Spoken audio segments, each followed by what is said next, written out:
Good morning, dear friends. As you know, I am going to teach you the subject name, that is Core Java, and today's my topic is the programming structure in the Java. That means today we learn how we will develop the application or program in Core Java. So basically Java has two platforms. Java provide us the two platform for developing the program. First is a application program and second one is a applet programming. So basically when we do the application program, we have to use the JDK toolkit, Java and Java-C. Whereas when we do the applet programming, then we have to use tool that is applet viewer. So basically Java program is divided into two parts. First, Java enabled web browser and second one is a Java interpreter. That means when we use the Java enabled web browser, it will create the applet programming, and then application program which is used the Java interpreter. Here the Java interpreter, it is nothing but Java, and whereas the Java enabled web browser, that is nothing but the applet viewer. Those are two basic developing structure which we used in Java for develop our program. So for developing our Java program, we have to choose two basic, means we have to one of the two basic things. First Java application or applet. After choosing that, means when we want to do the or create the application program, so it is alternatively called as a standalone programming. Okay, so the standalone program or application which is used so many things in our program and which is developed by the Java programming code. After that we have to compile it by using the Java-C compiler which is provided in the JDK toolkit. So this become a source code of the Java, or after creating the source code of the Java, we have to interpret it by using the Java interpreter. So Java is the name or toolkit which is provided by the JDK 1.6.0 to compile our program or to run our program. So this is the Java file which is coded file whose extension is Java. Okay, after that it will create the .class file which is called as object file also. In web application, that means the applet programming, we have to use some rules and regulation for creating the applet, like applet package and all. After creating our Java program with the help of applet package, we have to compile this particular program by using the Java-C interpreter.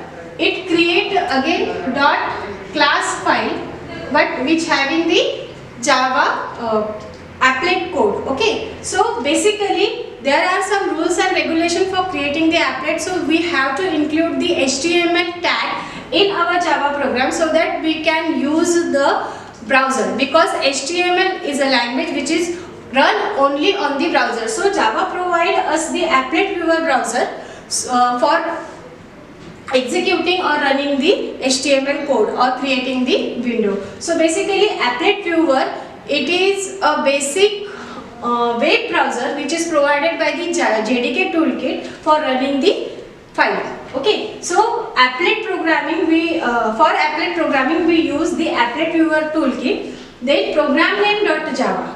Listen, see carefully. Here we don't use the .java, but here in applet viewer we use the Java program name.java. Why? Because the applet tag are included in the Java file, so that the browser will introduce the particular tag and then it will execute. So or program name.java, or we can say the program name.html. Why?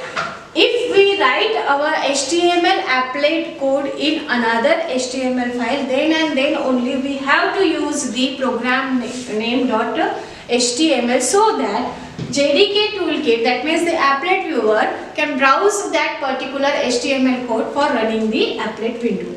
Okay, this is the basic structure of Java program. Then how we can write our program?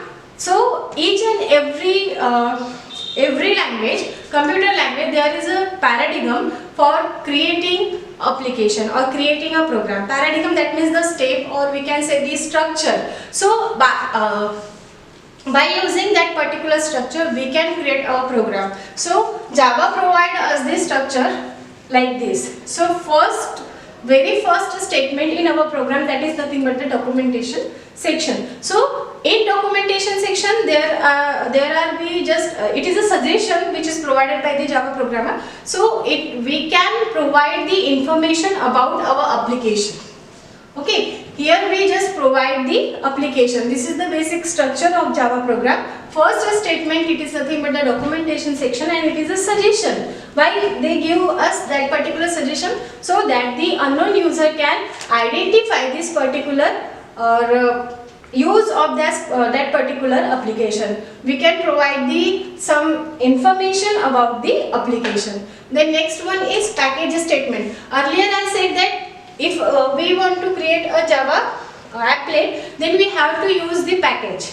So basically, as per the requirement of the application, we have to use the package which is provided by the Java. Okay, or the packages which we created. That means Java provides us two type of packages. First is a system defined and second one is a user defined. So you can this package statement included the package creating statement. That means user defined package we can create by using this statement.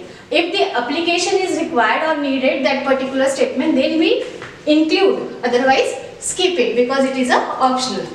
Next one is an import statement. As like we have to use the system defined package in our application, then we have to import that particular package in our application. So for importing this particular keyword, that means the import keyword is used to importing the predefined packages in Java. So this statement is used for importing our predefined packages in our application. Then interface statement, it is also optional. Interface statement, it is as similar as a class, but it is used for creating the interface. Why? Because in Java the multiple inheritance is not supported. Means multiple inheritance not supported by the Java. So that if we have to use the multiple inheritance in Java, we have to create the interfaces.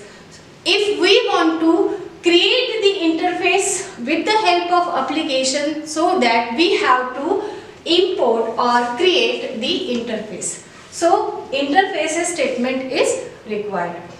Then class definition. Yes, class definition is also optional. Why? Because in Java we create the multiple classes program. So we can create the multiple classes program in one program. That's why the class definition is optional. But this portion is essential. Why it is essential? It is also a class, but it having the main method. So this portion is essential for creating standalone application. Why? Because it having the main method and main procedure, so that our compiler got the particular address for the execution. So this portion is created, or this portion is used to create our standalone application, and those all things are supportive for creativity of our application. This is okay for today. In our next lecture, we just create our simple class by using the structure of the Java program. So thank you.